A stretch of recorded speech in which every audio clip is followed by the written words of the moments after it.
एक बार श्री महादेव जी पार्वती जी के साथ भ्रमण करते हुए मृत्यु लोक में अमरावती नगर में आए। वहाँ के राजा ने एक शिवजी का मंदिर बनवाया था। शंकर जी पार्वती जी के साथ वहीं ठहर गए। एक दिन पार्वती जी शिवजी से बोली, नाथ आइए आज चौरस खेले। खेल प्रारंभ हुआ, उसी समय पुजारी पूजा करने को आए। पार्वती जी ने पूछा, पुजारी जी बताइए जीत किसकी होगी। पुजारी जी ने बिना सोचे समझे कहा कि भगवान भोलेनाथ ही जीतेंगे, किंतु अंत में जीत पार्वती जी की हुई। पार्वती जी ने मिथ्या भाषण के कारण पुजारी जी को कोढ़ी होने का श्राप दे दिया। पुजारी जी कोढ़ी हो गए। कुछ दिन बाद देवलोक की अप्सराएं पूजन के लिए आई और पुजारी जी को देखकर उनके कोढ़ी होने का कारण पूछा। पुजारी जी ने सब बातें बतला दी। अप्सराएं बोली, पुजारी जी आप 16 सोमवार का व्रत करो, महादेव जी आपका कष्ट दूर करेंगे। पुजारी जी ने उत्सुकता से व्रत की विधि पूछी। अप्सराओं ने पुजारी को 16 सोमवार व्रत की विधि बताते हुए कहा कि सोमवार के दिन सूर्योदय से पहले उठना, फिर स्नान आदि से निवृत्त होकर स्वच्छ वस्त्र धारण कर लेना। इसके उपरांत आधा सेर गेहूं के आटे का चूरमा बनाकर उसके 3 भाग कर लेना। फिर भगवान शिव की प्रतिमा के समक्ष घी का दीपक जलाकर गुड़, नैवेद्य, फूल, बेलपत्र, चंदन, अक्षत, जनेऊ का जोड़ा लेकर विधि विधान प्रदोष काल में भगवान शिवजी की पूजा करना। पूजा के बाद गेहूं के आटे से बनाए गए चूरमे के 3 भाग में से 1 भाग भगवान शिव को अर्पित करना और 1 आप ग्रहण करना। बाकी भाग को भगवान का प्रसाद मानकर सभी में बांट देना। इस विधि से 16 सोमवार व्रत कर 17वें सोमवार को 5 सेर गेहूं की वाटी का चूरमा बनाकर भोग लगाकर बांट दे। फिर सर्व कुटुंब प्रसाद ग्रहण करें।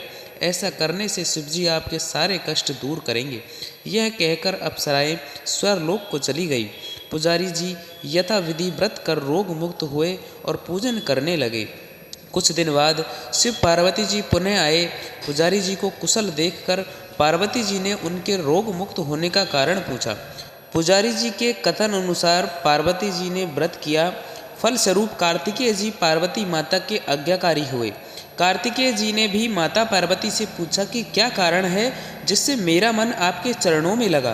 पार्वती जी ने वही व्रत बतलाया। कार्तिकेय जी ने भी व्रत किया। फलस्वरूप उनका बिछड़ा हुआ मित्र मिला। उसने भी कारण पूछा और बताने पर विवाह की इच्छा से यथा विधि व्रत किया। वह विदेश गया। वहाँ राजा की कन्या का स्वयंवर हो रहा था। राजा का प्रण था कि हथिनी जिसको माला पहनाएगी उसी के साथ पुत्री का विवाह होगा। वह ब्राह्मण भी स्वयंवर को देखने की इच्छा से एक और जा बैठा। हथिनी ने माला इसी ब्राह्मण कुम्हार को पहना दी। धूमधाम से विवाह हुआ। तत्पश्चात दोनों सुख से रहने लगे। एक दिन राजकन्या ने पूछा कि आपने कौन सा पुण्य किया जिससे राजकुमारों को छोड़ हथिनी ने आपको चुना। ब्राह्मण ने 16 सोमवार का व्रत सह विधि बताया। राजकन्या ने पुत्र प्राप्ति के लिए व्रत किया और सर्वगुण संपन्न पुत्र प्राप्त किया। बड़े होने पर पुत्र ने पूछा, माताजी किस पुण्य से आपको मेरी प्राप्ति हुई। राजकन्या ने सब विधि 16 सोमवार का व्रत बताया। पुत्र राज्य की कामना से व्रत करने लगा।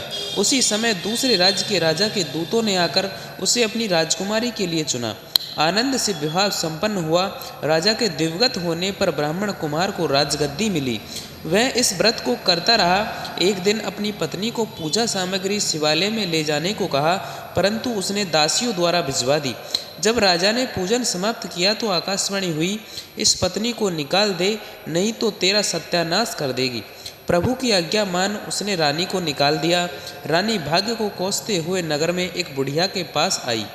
उसका हाल देखकर बुढ़िया ने उसके सिर पर सूत की पोटली रख बाजार भेजा। रास्ते में आंधी आई, पोटली उड़ गई। बुढ़िया ने उसे फटकार कर भगा दिया। वहाँ से तेली के यहाँ पहुँची तो सब बर्तन चटक गए। तेली ने भी निकाल दिया।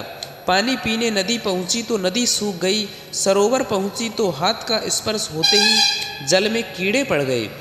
उसी जल को पीकर आराम करने के लिए जिस पेड़ के नीचे जाती वह सूख जाता।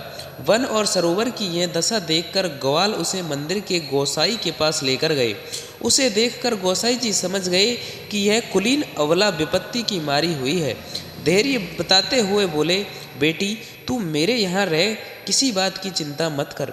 रानी आश्रम में रहने लगी, परंतु जिस वस्तु पर इसका हाथ लगे उसी में कीड़े पड़ जाए। दुखी हो गुस्साई जी ने पूछा, बेटी किस देव के अपराध से तेरी यह दशा हुई? पुजारी की बात सुनकर रानी ने सारी घटना बता दी। गोसाई जी बोले, बेटी तुम 16 सोमवार का व्रत करो। रानी ने शिवविधि व्रत पूरा किया। व्रत के प्रभाव से राजा को रानी की याद आई और दूतों को उसकी खोज करने भेजा। आश्रम में रानी को देखकर दूतों ने राजा को रानी का पता बताया। राजा ने जाकर गोसाई जी से कहा, महाराज यह मेरी पत्नी है। शिवजी के रुष्ट होने से मैंने इसका परित्याग किया था। शिवजी की कृपा से मैं इसे लेने आया हूँ, कृपया इसे जाने की आज्ञा दे। गोसाई जी ने आज्ञा दे दी। राजा रानी नगर में आए। नगर में वासियों ने नगर सजाया, बाजे बजने लगे, मंगलचार हुआ। तत्पश्चात शिवजी की कृपा से प्रतिवर्ष 16 सोमवार का व्रत कर वह रानी के साथ सुखपूर्वक रहने लगे। इसी प्रकार जो मनुष्य भक्ति सहित और विधि पूर्वक 16 सोमवार का व्रत को करता है और कथा सुनता है, उसकी सभी मनोकामनाएं पूर्ण होती है और अंत में वह शिवलोक को प्राप्त होता है। Thank you for watching this video. दोस्तों, आपको यह कहानी कैसी लगी प्लीज़ कमेंट बॉक्स में ज़रूर बताएं और अपने दोस्तों के साथ शेयर करना ना भूलें। मिलते हैं नेक्स्ट वीडियो में, तब तक के लिए बाय बाय, राम राम।